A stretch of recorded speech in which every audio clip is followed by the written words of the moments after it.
When Cristiano Ronaldo moved to Saudi Arabia, no one believed it or accepted it. But then a bunch of world stars followed him. And now it's normal to see a player go there. But if you think Cristiano or Benzema are the first players to win the Ballon d'Or and play in Saudi Arabia, you are wrong. And if you think Kante is the first player to win the World Cup and play in the Saudi Pro League, you are again wrong. There are several legends who won a bunch of titles and individual awards and then moved to Saudi Arabia. So watch the video to the end to find out who all these stars are.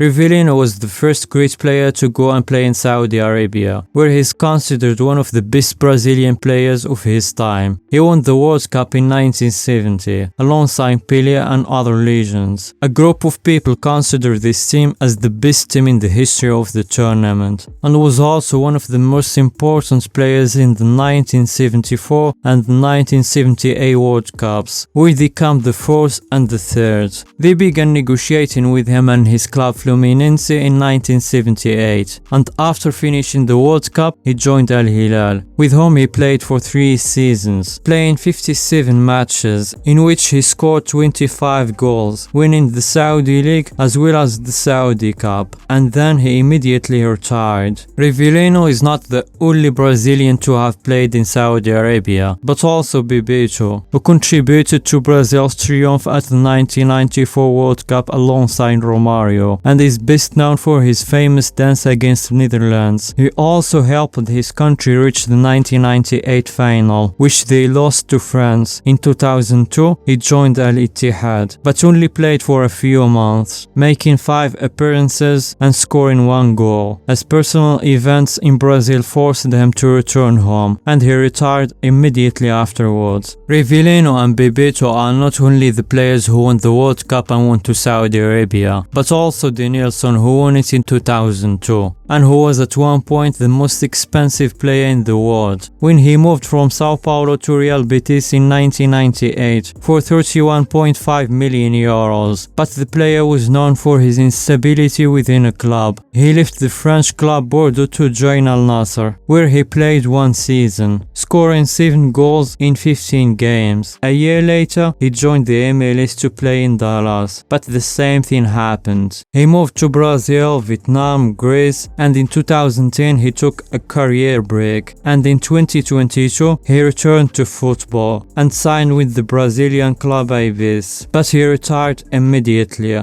As I said, Cristiano was not the first to play for Al Nassr and won the Ballon d'Or, but he was preceded by Stoichkov, who is one of the legends of Bulgaria and FC Barcelona. He finished in the 4th place with his country at the 1994 World Cup, was top scorer at the tournament, and won the Ballon d'Or that same year. He won several titles with FC Barcelona, the most important of which were the Champions League and 5 La Liga titles. He joined Al Nassr in 1998, but only played 2 games. He then moved to the Japanese League, then to MLS to play for Chicago, before he retired in DC United. He went on to coach several clubs and the Bulgarian national team, and now owns his former club in Bulgaria. From Bulgaria and FC Barcelona to Italy and AC Milan, Roberto Donadoni was one of its legends, an important part of its golden generation, and the star of the Italian national team. He won 3 Champions Leagues and 6 Serie A titles with AC Milan, and finished in 3rd place in the 1990 World Cup with Italy.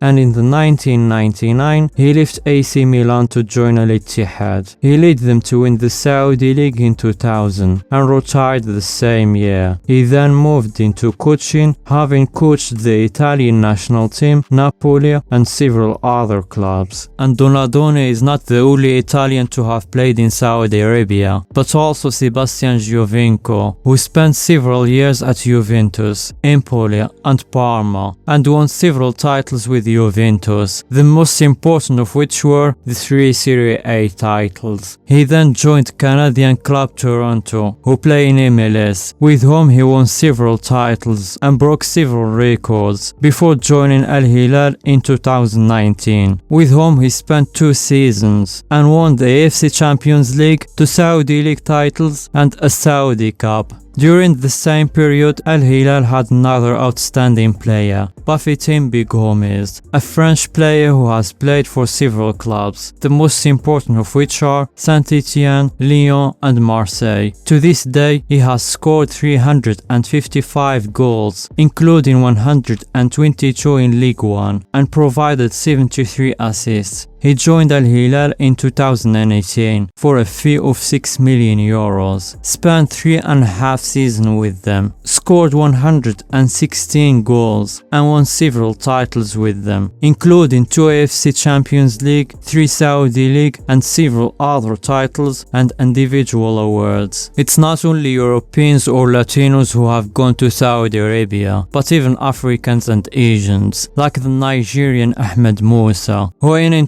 2018 moved from Leicester City to Al Nassr for 16.5 million euros, although the media say it was 40 million. He won the Saudi League title and the Saudi Super Cup with them, and he had won several titles in Russia and the African Cup with his national team in 2013. Now he plays in the Turkish Super League, as well as Ghanaian Suleiman Taria, who played for Al Ittihad and won several titles with Inter Milan, including the treble in 2010, and South Korean left back Yon Pyolia, played for PSV Eindhoven, Dortmund and Tottenham before joining Al Hilal in 2009, with whom he won the Saudi League and the Saudi Crown Prince Cup before moving to the MLS to play for Vancouver. It's not just Saudi Arabia that attracts stars to the Middle East, but several other countries too. As you know, Xavi Hernandez moved to Qatar in 2015 to play for Asad, retired in 2019 to coach the same team, and then joined FC Barcelona. The United Arab Emirates has also attracted a number of stars, including Ballon d'Or winner and AC Milan legend George Weah, who joined Al Jazeera, where he spent 2 years before retiring. He's now president of Liberia. So the Middle East always attracts stars, especially Saudi Arabia, and of course they come for the money, whether it's in the past or now, and whether they are young or old. And if you think otherwise, you are lying to yourself. But once they have enough good players, Saudi Arabia will have to act smart to change the way the world perceives the league.